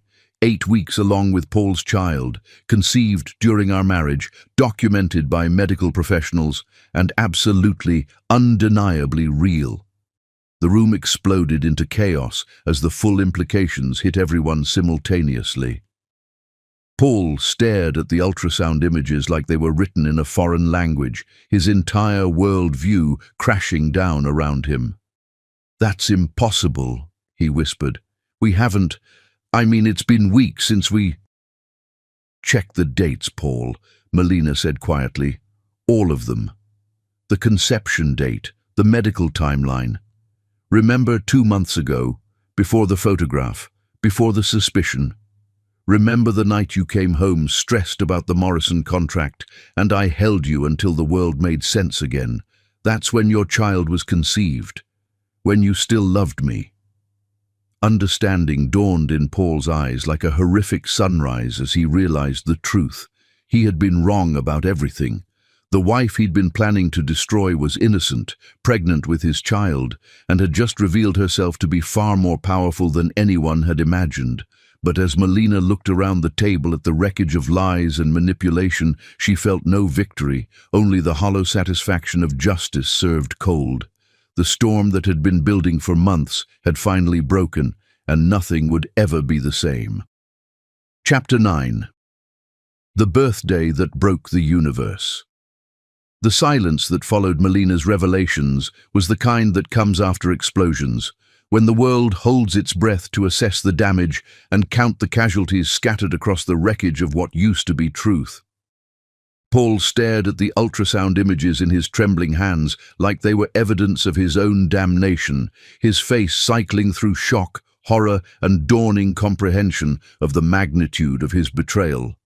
The tiny form on the grainy black and white photo, his child, their child, seemed to mock every cruel word he'd spoken, every cold glance he'd delivered, every moment he'd treated the mother of his baby like a diseased stranger. 10 weeks, he whispered, his voice broken glass and ashes. 10 weeks, and oh God, what have I done? Xiomara sat frozen in her chair like a statue of humiliation, the affair photographs scattered around her plate like accusations made flesh. 30 years of carefully crafted moral superiority had crumbled in 30 seconds, leaving her exposed as the hypocrite and manipulator she'd always been. "This can't be happening," she breathed, her hands shaking as she reached for the damning images. "This is all lies, fabrication, desperate attempts to what?" Melina's voice cut through the chaos like a blade forged in fire. "To defend myself against your calculated destruction, to reveal the truth about your affair while you accused me of adultery, to protect the child you would have convinced its father to abandon." The room erupted in a cacophony of shocked whispers and horrified gasps as the full scope of Xiomara's manipulation became clear to everyone present. Marcus sat back in his chair like he'd been physically struck, staring at his mother with dawning revulsion. "You did this," he said quietly, his voice thick with disgust. "You orchestrated all of this. The suspicions, the doubts, the evidence against Melina, you manufactured it all." "I was protecting Paul." Xiomara protested weakly, but her voice carried no conviction. "She married him for money. Anyone could see that." "The only person who married for money," Elena interrupted with icy precision, "is apparently you, Mother. How long have you been planning to use Matteo to control Paul once his marriage was destroyed?" The accusation hung in the air like smoke from a funeral pyre. Xiomara's face crumpled as she realized that even her own children now saw her clearly, stripped of the maternal authority she'd wielded like a weapon. "I love Paul," she whispered desperately. "Everything I did was for his own good." "You loved controlling Paul," Melina corrected with devastating calm. "You couldn't stand that he'd found happiness without your permission, love that didn't require your approval, so you decided to destroy it rather than lose your hold on him." Paul looked up from the ultrasound images, his blue eyes now swimming with tears of horror and regret. "Melina, how can you ever forgive me? How can I ever make this right?" But Melina's expression remained granite hard, her forgiveness not so easily purchased with belated remorse. "3 weeks ago, you could have asked me about the photograph. You could have trusted the woman who'd loved you faithfully for 3 years. Instead, you chose to believe the worst possible interpretation of everything I did. I was manipulated." "We were both manipulated," Melina cut him off sharply. "The difference is that when I was hurt and confused, I still chose to love you. When you were hurt and confused, you chose to hate me." The truth of her words hit Paul like physical blows. He'd had choices every step of the way, to trust or doubt, to communicate or withdraw, to love or punish. At every crucial moment he'd chosen the path that led away from his wife and toward his mother's poison. "The baby," he whispered, staring again at the ultrasound. "Our baby. I would have divorced you while you were carrying our child." "Yes," Melina agreed simply. "You would have. You were planning to humiliate me publicly, destroy my reputation, and send me away with nothing while your child grew inside me. That's who you became under your mother's influence." Mrs. Harrison cleared her throat uncomfortably. "Perhaps we should leave you to discuss this privately." "No," Melina said firmly. "Stay. You all came here tonight expecting a show, expecting to witness my destruction and Paul's righteousness. You should see how the story really ends." She turned to face the assembled guests with queenly dignity, her white dress making her look like an avenging angel dispensing divine justice. "For months, you've all whispered about me behind closed doors. The gold digger who trapped poor Paul, the social climber who didn't belong in your world, the calculating woman who married above her station. Well, now you know the truth." Her gaze swept the room, making each person squirm under the weight of their own complicity in her persecution. "I never wanted Paul's money. I never asked about his finances. I never tried to access his accounts or investigate his assets. The only reason I know about my legal rights now is because I needed weapons to defend myself against a war I never wanted to fight." "Melina," Paul stood on unsteady legs, reaching toward her like a drowning man grasping for salvation. "Please, let me try to explain." "Explain what?" Her voice cracked like a whip. "How quickly you believed I was capable of adultery. How easily you were convinced I'd married you for money. How thoroughly you accepted that every loving gesture I'd ever made was calculated manipulation." Paul's face crumpled as the full weight of his betrayal crashed down on him. "I was hurt. I was confused. Mother showed me that photograph, and it looked so real." "It looked real because you wanted it to be real," Melina said with surgical precision. "Because believing I was a liar was easier than admitting your mother had been poisoning our marriage from day one." Xiomara suddenly lurched to her feet, her face flushed with desperation and rage. "You think you've won, don't you? You think this little performance makes you the victim instead of the opportunist we all know you are? Sit down, Mother." Paul's voice carried a note of steel that no one had ever heard before. "You've done enough damage. I won't be silenced by some little nobody who—" "You will be silent," Paul roared, his composure finally shattering completely. "For months you've filled my head with poison about the woman I love. You made me doubt her loyalty, question her motives, treat her like a criminal in her own home. You destroyed my marriage with lies. She doesn't belong here," Xiomara screamed back, all pretense of dignity abandoned. "She's beneath you, beneath this family, beneath everything we represent." "What we represent?" Paul's laugh was hollow and bitter. "We represent hypocrisy, manipulation, and cruelty disguised as moral superiority. If that's what this family stands for, then maybe it's time for new representation." The words hit Xiomara like physical blows, and she stumbled backward, clutching her chest as if her heart was failing. The woman who'd orchestrated months of psychological warfare suddenly looked every one of her 62 years, aged by the collapse of her carefully constructed world. "Paul," she gasped, reaching toward him with desperate hands. "You can't mean that. I'm your mother. Everything I did was out of love." "Love doesn't destroy," Paul said with quiet finality. "Love doesn't manipulate or scheme or lie.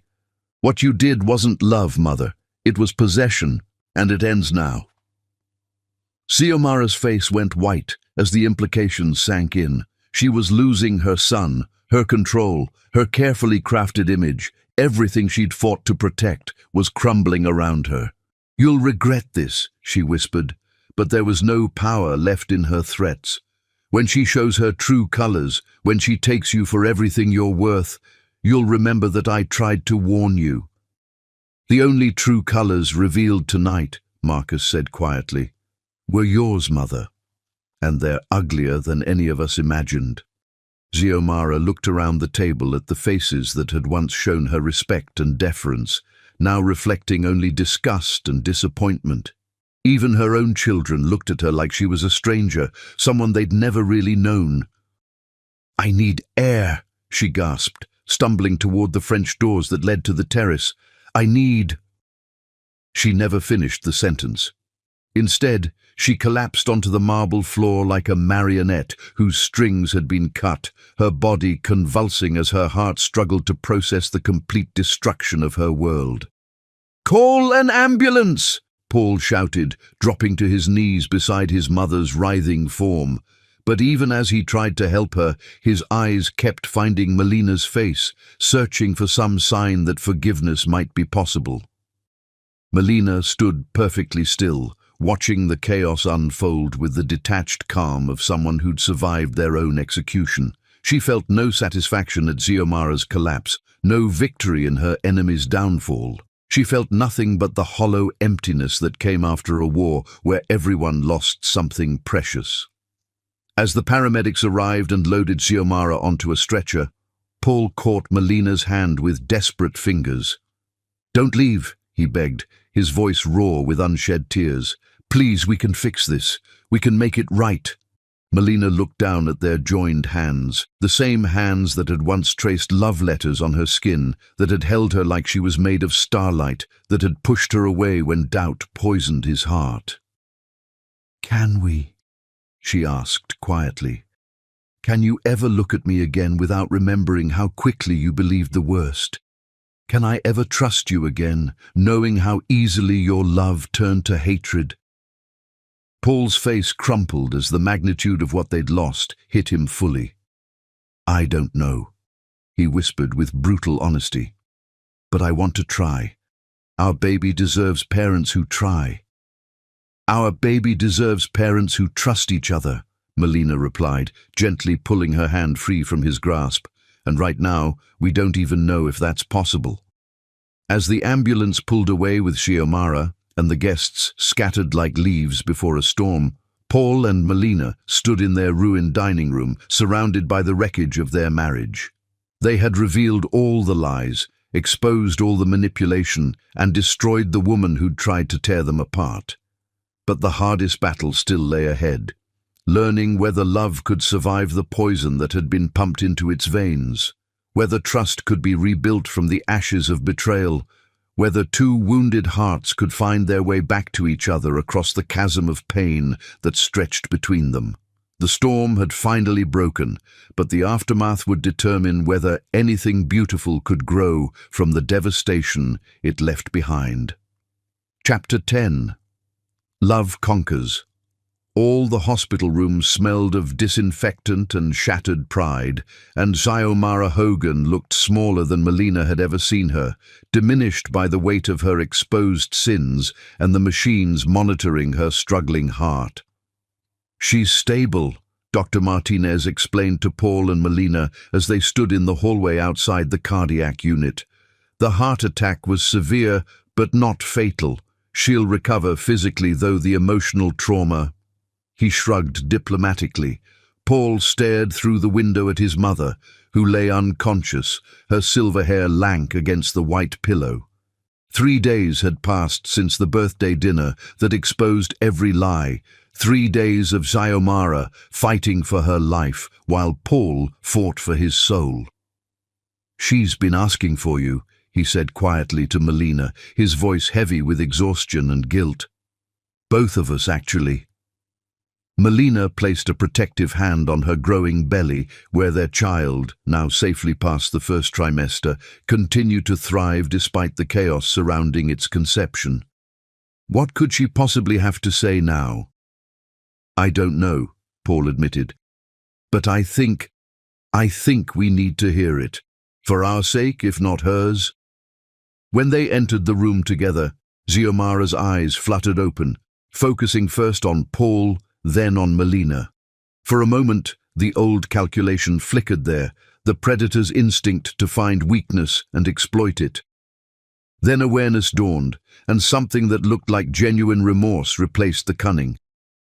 "You came," she whispered, her voice paper-thin and fragile. "We came," Paul confirmed, but he stayed close to Melina, his hand resting protectively on her shoulder. Xiomara's gaze shifted to Melina's barely visible pregnancy bump, and her face crumpled. "I almost destroyed that child's family before it even had a chance to exist." "You did destroy it," Melina said quietly. "The question is whether anything can be rebuilt from the wreckage."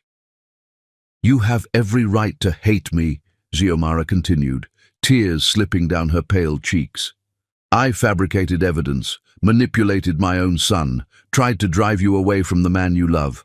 I became a monster." Paul moved closer to the bed, his expression a mixture of pain and confusion. "Why, Mother? Why did you do it?" "Because I was terrified," Xiomara admitted with brutal honesty.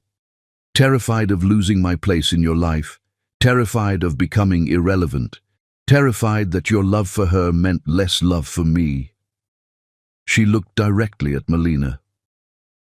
"I saw your strength from the beginning, the way Paul looked at you, the way you fit into his life so naturally, and instead of welcoming the woman who made my son happy, I decided to eliminate the threat to my position."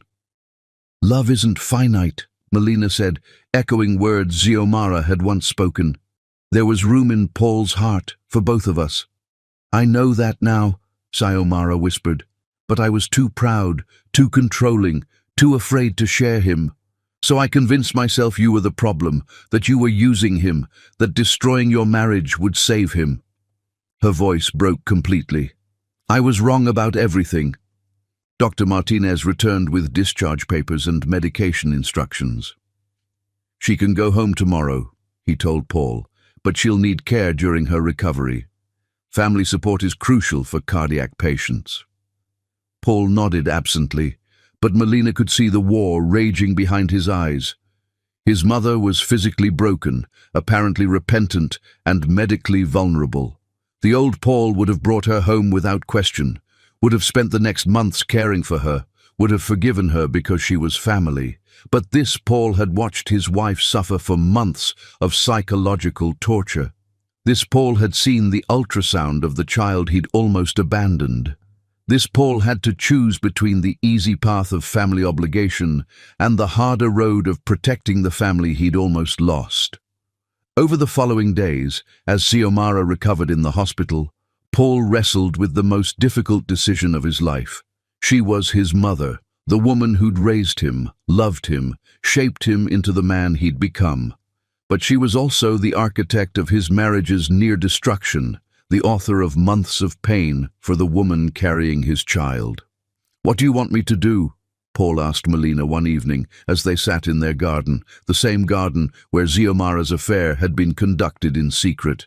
I want you to choose, Melina replied simply. Not what's expected, not what's easy, not what preserves family harmony. I want you to choose what's right. She's sick, Melina. She's broken. How can I abandon her now? I'm not asking you to abandon her, Melina clarified. I'm asking you to protect us, our marriage, our child, our future. Your mother proved she's willing to destroy all of that to maintain control over you. What makes you think she won't try again? Paul was quiet for a long time, staring at the roses they'd planted together during happier times. She seems genuinely sorry. She seemed genuinely concerned for your welfare when she was fabricating evidence against me, Melina pointed out gently. Your mother is a gifted actress, Paul. Her repentance might be real, or it might be another performance designed to regain access to your life. The truth of those words settled between them like a cold weight. Paul had been expertly manipulated once. How could he be certain it wasn't happening again? The test came when Xiomara was discharged from the hospital. Instead of the expected invitation to recover at their home, Paul arranged for her to stay at an extended care facility, comfortable, well-staffed, but separate from their lives. You can't be serious, Xiomara said when he explained the arrangements, her facade of weakness slipping to reveal flashes of the old controlling nature.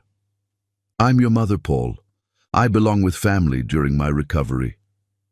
You stopped being family the moment you decided to destroy my marriage, Paul replied with quiet steel. I'll ensure you have the best care possible, but you won't be welcome in our home until you've proven, through actions, not words, that you've genuinely changed. Xiomara's mask fell away completely, revealing the calculating woman beneath. You're letting her turn you against me, she accused. Can't you see what she's doing? She's isolating you from your own mother. No, Paul said firmly. I'm protecting my wife and child from someone who's already proven they can't be trusted. You did this to yourself, Mother. These are the consequences of your choices. I'm sick, Paul. I nearly died. And I'm sorry for that, but being sick doesn't erase what you did. It doesn't rebuild the trust you shattered or heal the pain you caused. Paul's voice remained steady, but Melina could see the cost of this confrontation in the lines around his eyes. If you want to be part of our lives again, you'll have to earn it. Over the following months, as Melina's pregnancy progressed and their marriage slowly healed, Paul proved his commitment through 1,000 small actions. He blocked Xiomara's phone calls when they became manipulative. He refused her guilt-laden letters about being abandoned, by her ungrateful son. He chose therapy sessions with Melina over visiting hours with his mother. The final test came when Grace was born, a perfect daughter with Paul's blue eyes and Melina's stubborn chin. Xiomara sent flowers to the hospital with a card begging to meet her granddaughter, promising she'd changed, pleading for one more chance. "It's your decision," Paul told Melina as they sat in her hospital room, their newborn daughter sleeping peacefully in her arms. "She's Grace's grandmother, but she's also the woman who tried to destroy our family. I'll support whatever you choose." Melina looked down at their perfect child, then up at the man who'd finally learned to put their marriage first. "She can meet Grace," she decided, "but only in public places, only with both of us present, and only if she agrees to family counseling. Real change requires accountability, not just apologies." Paul nodded, understanding the wisdom in her conditions. "And if she refuses?" "Then she's choosing her pride over her granddaughter," Melina replied simply. "Some bridges can be rebuilt, Paul, but only if both sides are willing to do the work." Xiomara, predictably, refused the conditions. She wanted forgiveness without accountability, access without oversight, family privileges without proving she'd changed. When Paul held firm to the boundaries they'd established, she accused him of being brainwashed by his wife and threatened to sue for grandparents' rights. "Let her try," Paul said calmly when their lawyer informed them of Xiomara's threat. "Any court that sees the evidence of what she did to our marriage will understand why we're protecting our child." 2 years later, as they renewed their vows in the same garden where they'd scattered their broken dreams and grown new ones, Paul spoke the words that had taken him too long to learn. "I promise to believe in you when the world says doubt. I promise to trust your heart when others question your motives. I promise to fight for us, not against us, for all the days of our lives."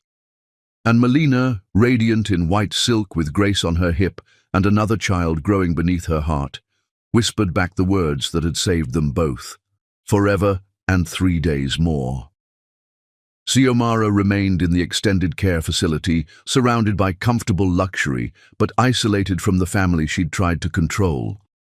Some of Paul's relatives criticized his cruelty toward his aging mother, but he'd learned that protecting the people you love sometimes required disappointing the people who claim to love you. Love had conquered all, not through forgiveness without justice, not through maintaining toxic family peace, but through the courage to choose what was right over what was easy. Paul had learned that true strength meant setting boundaries with people who would destroy you, even when those people were family. And in the end, that was enough. It was everything. Grace's laughter filled their garden as she chased butterflies among the roses, and Paul caught Melina's hand, spinning her around like they were still newlyweds, discovering the power of their connection. "No regrets?" Melina asked, thinking of the mother-in-law who'd been banished from their happiness. "Only one," Paul replied, pulling her close for a kiss that still made her knees weak after all these years. "That I didn't choose you over her from the very beginning." "You choose me now," Melina said softly. "Every day, in every decision, you choose us. That's what matters." And as the sun set over their garden, painting the sky in shades of gold and promise, they knew that love hadn't just conquered all, it had transformed them into people strong enough to protect it. "You were afraid," Melina said quietly, "afraid of losing control of your son, afraid of becoming irrelevant, afraid that his love for me meant less love for you." "Love isn't finite," Xiomara admitted with bitter wisdom. "I know that now, but I didn't then. I saw you taking him away from me, and I became someone I don't recognize. You became someone who was willing to destroy an innocent woman to maintain control." "Yes." The admission was exhaled like a final breath. "I saw your strength from the beginning. The way Paul looked at you, The way you fit into his life so naturally. And instead of welcoming the woman who made my son happy, I decided to eliminate the threat to my position." Melina leaned forward slightly, studying the broken woman before her. "Why are you telling me this now?" "Because I'm dying," Xiomara said simply, "and I want to die with whatever honor I can salvage. Because my son loves you more than life itself, and I destroyed that love with my poison. Because you're carrying my grandchild, and I want that baby to know that in the end, its grandmother chose truth over pride." Tears slipped down Xiomara's pale cheeks as she continued. "I fabricated the evidence against you. I convinced Matteo to help me stage those photographs, told him it was to protect Paul from a gold digger. I manipulated every situation, twisted every innocent moment into something sinister." "I know," Melina said softly. "Do you know why?" Xiomara's voice cracked with emotion. "Because I was jealous, not of your relationship with Paul, of who you are. Your strength, your dignity, your capacity for love without condition. I saw what I could never be, and I decided to destroy it rather than admire it." The confession hung between them like a prayer for absolution that Melina wasn't sure she could grant. "What do you want from me?" Melina asked finally. "Nothing," Xiomara whispered. "I want to give you something, my blessing, my apology, and my promise that Paul's heart is truer than mine ever was. I broke him, Melina, but the pieces are still good, still worth rebuilding. He chose to believe your lies, because I'm a master manipulator who spent 62 years perfecting the art of controlling people through love and guilt." Xiomara's smile was sad and knowing.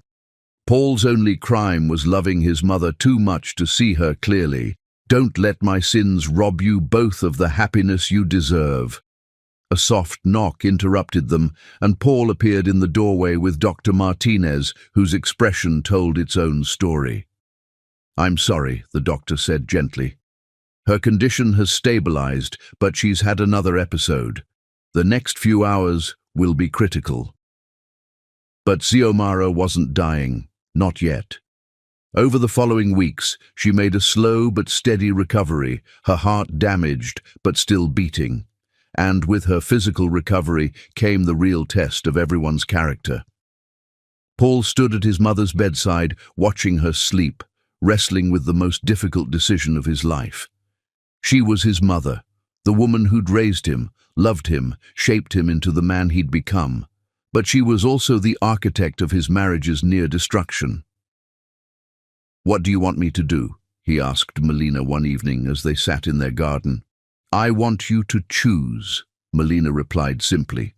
"Not what's expected, not what's easy, not what preserves family harmony. I want you to choose what's right." "She's recovering, Melina. She's broken, but she's going to live. How can I abandon her now?" "I'm not asking you to abandon her," Melina clarified.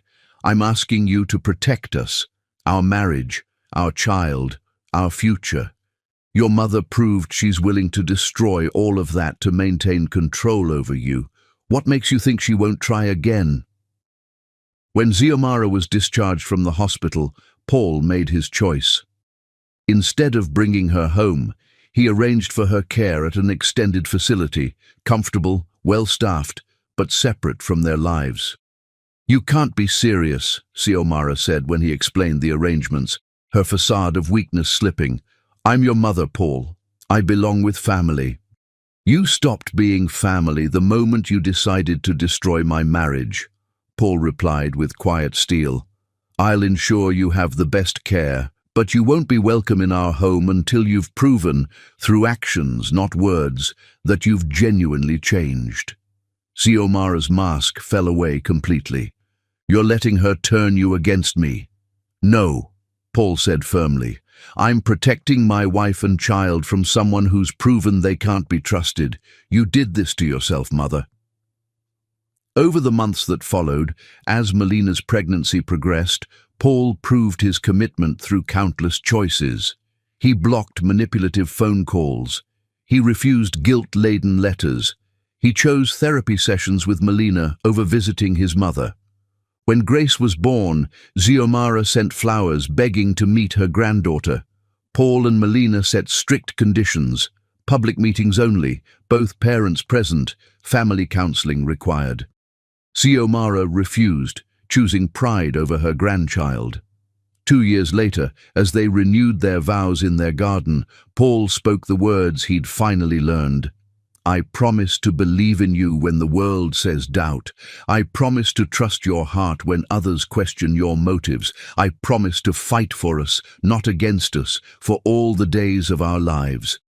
And Melina whispered back, "Forever and 3 days more." Xiomara remained in care, comfortable but alone, having chosen control over connection. Paul had learned that protecting love sometimes meant disappointing family.